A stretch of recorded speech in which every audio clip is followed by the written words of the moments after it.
hit me a Yui right here. I'm gonna try. I'll throw it with a choke fence. I think I can get by. Never mind. You know, I removed it. Just pull off in there past some stakes and back up to this guide wire right here. Had 4 different people on the channel, and my operator, he could hear what all was going on.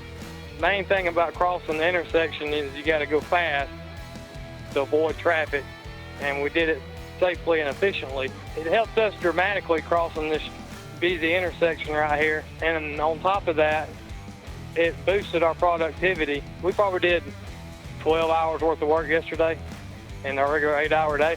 It's comfortable. I'd wear it all day, every day.